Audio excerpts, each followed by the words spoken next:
even arrive at the Oval Office shortly after we win the presidency. We win. All of us together are going to win. I will have the horrible war between Russia and Ukraine settled. I know them both. I will get it settled. We will demand that Europe pay much more for the cost of defense. You know, we're paying the lion's share to Ukraine. And I keep saying, why isn't Europe paying more? You know, the economy of Europe, if you add up all the various countries, is about the same size as the United States. They've got plenty of money. Why are we paying, and they're paying very little by comparison? They have to equalize, and they have to equalize fast. It's not right. And remember, it's more important to them. We have a thing called an ocean between us. Much more important to them. They have to come up with the money. That means somebody has to ask them. You know, I did it with NATO. I said, you're not paying your fair share. They said, you're the only one that's ever said that. I was the only president. Bush would make a speech. Obama would make a speech. They'd all go and make speeches, and they'd leave, and that'd be it. I didn't make a speech. I said, what are you doing? I looked at the books. I said, we're paying 90%, maybe even 100% of NATO. So we're defending you militarily, and you're taking advantage of us on trade. How does that work? And I said, you have to pay. They ended up putting up more than $430 billion. $430 billion, because I asked. Now I asked the right way. I remember during a meeting, one of the presidents of one of the European countries stood up, and it was a closed-door meeting. He said, may I ask you a question, Mr. President? Yes. If we don't pay, we're not paid up, and we're attacked by Russia, will you defend us? I said, you mean you're delinquent? You haven't paid? That's right. No, I will not defend you. The next day, the money came pouring in. You got the money. I took a lot of heat from the fake news. They said, you shouldn't treat allies like that. I said, no, allies shouldn't treat us like that. They should pay their bills. And it made NATO much stronger because of it. It made NATO rich and strong, and the head of NATO, the Secretary General, he said, Stoltenberg, he said that Trump is amazing. He did something that nobody else has been able to do. It's incredible. And now, I don't know if he'd say that today, but he certainly said it then, and I think he said it recently even again. And another thing that was very good is a country, Hungary, very strong leader, Viktor Orban. They asked him, why is the world blowing up? What's wrong? This is a few weeks ago. Why is it so bad? What do you recommend? Now, he's a strong man. He's a strong guy. He's a tough leader. He runs a country very well. He allowed no illegal immigrants in his country. He went against other European countries, which have frankly half destroyed themselves. And I said, they asked him the question, what would you recommend? He said, I would recommend one thing. Get Donald Trump elected president again, and you're going to have no problems anywhere in the world. Get him elected president.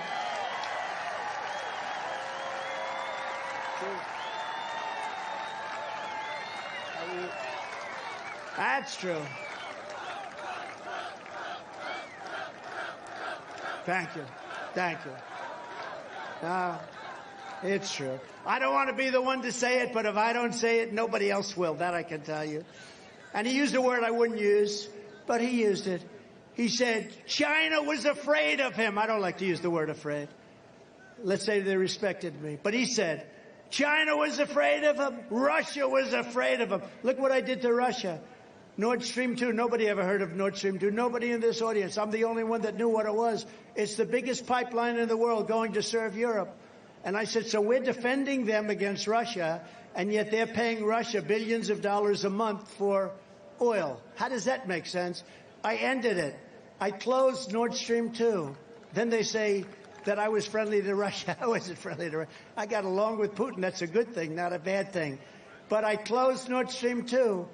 And Putin said to me, if you're friendly to me, I'd hate like hell to see if you weren't friendly. This is not good.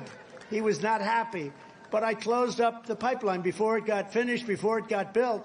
When Biden came in, one of the first things he did is approve Nord Stream 2, the biggest pipeline in the world.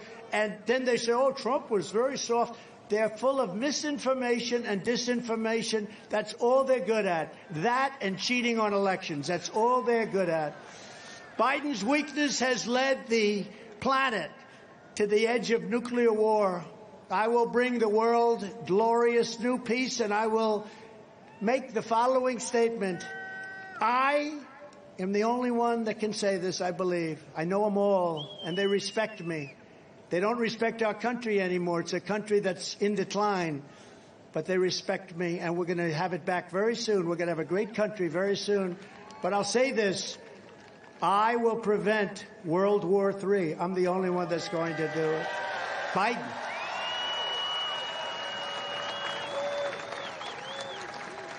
You know, if I were president, if the election were an election that it should have been, you would have never had Russia attacking Ukraine. Even Democrats admit this. Would have never happened. Never did happen for 4 years. Not even a discussion. Russia wouldn't be attacking Ukraine. And on October 7th, Israel would have never been attacked by Iran. Iran was broke. When I was president, Iran was broke. I told China, if you buy 1 barrel of oil from Iran, you're not going to do any business in the United States. I said that to many countries, and they did very little oil. Check it out. They did almost no business in selling oil, which is their lifeblood. And we would have had a deal within 1 week after the presidential election. We would have had a deal. And you know what the deal would have been? It would have been fine for them. But it would have had one thing. Iran cannot have a nuclear weapon. Very simple. They cannot have a nuclear weapon.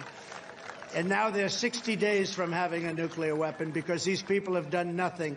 I gave it to them on a silver platter. They were broke. They had no money. And I heard this from a Democrat congressman on Deface the Nation. Ladies and gentlemen, deface the nation. And he said, I will admit that under Trump, Iran was broke. They had no money for Hamas. They had no money for Hezbollah. They had no money for terror. And now they have $230 billion. They made it in 3.5 years. But we'll get something done. But it's a very precarious position. But I will prevent World War III, and we will have peace through strength. That's what we're going to have. In my next term, we will build a great Iron Dome, very much like Israel has, but even better. I'm saying, why don't we have that? We should have that too. We have a lot of hostile people out there. We have a lot of bad actors out there. We're going to build the greatest dome of them all. We're going to have it all made right here in America. Some of it's going to be made right here in Michigan.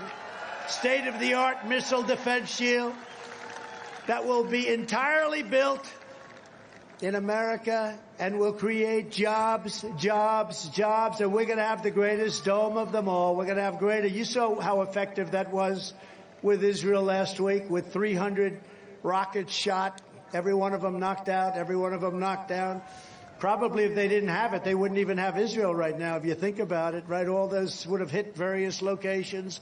Virtually none of them got through. Amazing. We're going to have a more sophisticated version. We have the technology. We have the genius. We're going to have we're going to build a great Iron Dome. We're going to have a shield around our country, and it's made here, and it's going to be a great day. We're also going to rebuild our cities, and we're going to make them beacons of hope and safety and beauty, better than they have ever been before. Right now, they're crime-ridden. They're falling apart. They're run by Democrats. I'll work with the Democrats. We're going to rebuild our cities. You see what's happening with your cities. You see Detroit. For 35 years, I've heard about this great comeback in Detroit, and we're still waiting. We're still waiting. It's taken a long time, but we're going to make our cities great again. We're going to take over the horribly run capital of our nation in Washington, D.C., clean it up, renovate it, rebuild our capital city so that it will become the most beautiful capital in the world again. And we're going to get rid of the horrible, violent crime that's taking place there. You go there from Michigan and you end up getting stabbed or shot, and people aren't even going. It's horrible. Graffiti all over the place. We're going to take it back. We're going to make it beautiful. We're going to renovate it and build it, and we're going to make it much more beautiful than it ever was. It'll be the most beautiful capital city anywhere in the world, and we have an obligation to do it. On day one, I will sign a new executive order to cut federal funding for any school pushing critical race theory, transgender insanity, and other inappropriate racial, sexual, or political content onto the lives of our children. I will not give 1 penny to any school that has a vaccine mandate or a mask mandate.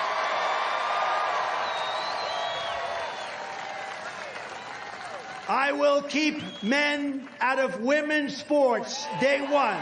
Day one. Signed up day one. How ridiculous is that? How crazy. That's like open border. I mean, there are things that are so crazy. Like, who the hell wants an open border where countries from all over the world are infiltrating and violating our country? It's the same with men playing in women's sports. I mean, take a look at what's happening. Take a look. It's so disrespectful to women. But take a look at what's happening to records. Records that have stood for 18 years are being shattered. Shattered by numbers that nobody's ever even thought of before. I will fully uphold the always under siege Second Amendment, guns. I will always uphold. We will protect innocent life, and we will restore free speech, and we need free speech in this country. And I will do something that nobody else has a passion for like I do. I will secure our elections and make them real, beautiful, safe elections. And our goal will be one-day voting with paper ballots, proof of citizenship, and voter ID. Very simple. Voter ID. But until then, Republicans must win. We have to win. We have to win. That's why I say, use your heart. Go back to the abortion question. We have to win. But we have to go out. Otherwise, it's going to be a very, very bad period for this country. We have to win those elections. We want, in the case of our election, our presidential election, we want a landslide that's too big to rig. Too big to rig. We got to make it so big. Because one thing we know, at a certain level, they can't cheat. They can cheat, but it won't matter. So we think we're going to have them stopped, but that's what they do best. We want to make our win too big to rig. If you took the 10 worst presidents in the history of the United States and added them up, they would not have done near the destruction to our country as crooked Joe Biden and the Biden administration has done. And I used to say, and you know that because a year ago, if you heard me at a rally, and the rallies are bigger and better and stronger than ever before, the whole thing is ready for a big victory on November 5th. But if you heard me, I used to say if you took the 5 worst presidents, now I said that's not enough. Now I say 10 worst. I have a feeling by the next time we meet, it'll be the 15 and maybe the 20 worst. He's so bad. He's the worst president ever. It's pathetic. And you know what? As a country, we're laughed at all over the world. All over the world, we're laughed at. He flies to Saudi Arabia to meet the king. He's in the plane for 24 hours. He stumbles out of the plane. He meets the king finally. And instead of shaking his hand, he gives him a fist pump. In other words, don't touch me. I don't want to touch your hand.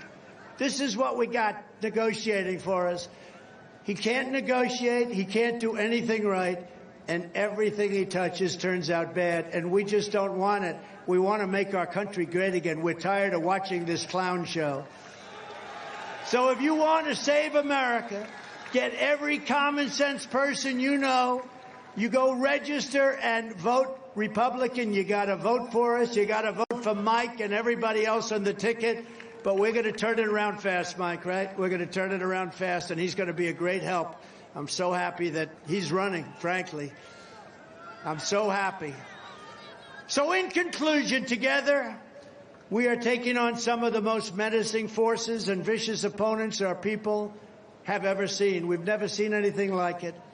But no matter how hateful and corrupt the communists and criminals we're fighting against may be, you must never forget this nation does not belong to them. This nation belongs to you. It belongs to you.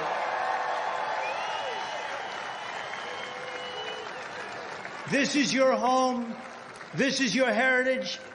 And our American liberty is your God-given right. This is your God-given right.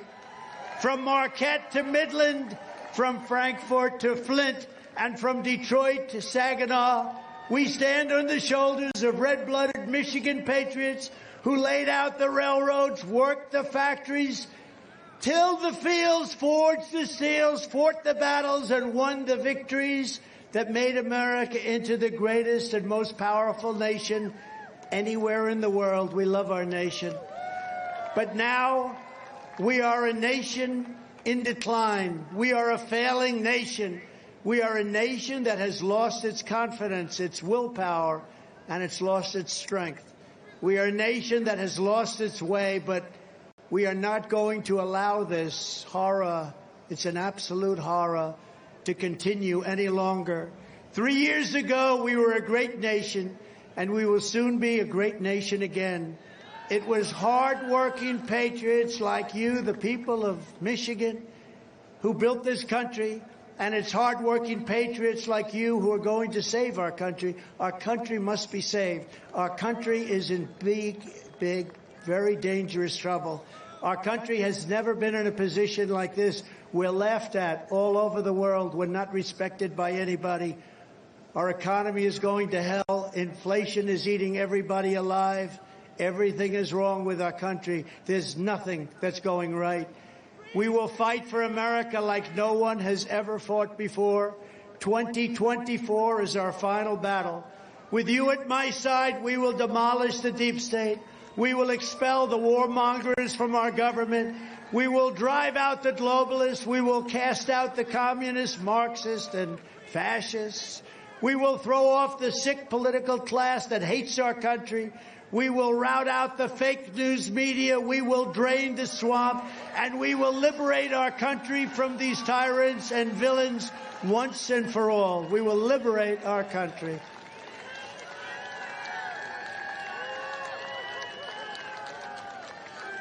Like those patriots before us, we will not bend, we will not break, we will not yield, we will never give in, we will never give up. We will never, ever, ever back down. We will never back down. With your support, we will go on to victory, the likes of which no one has ever seen before. We will evict crooked Joe Biden from the White House, and we will take back our country on November 5th, 2024. The great silent majority is rising like never before, and under our leadership, the forgotten man and woman will be forgotten no longer, and it wasn't forgotten. Man and woman 4 years ago was not forgotten. They were somebody. They were proud. They loved our country. We are one movement, one people, one family, and one glorious nation under God. And together we will make America powerful again. We will make America wealthy again. We will make America strong again. We will make America proud again. We will make America safe again. And we will make America great again. Thank you, Michigan. Thank you. God bless you all. God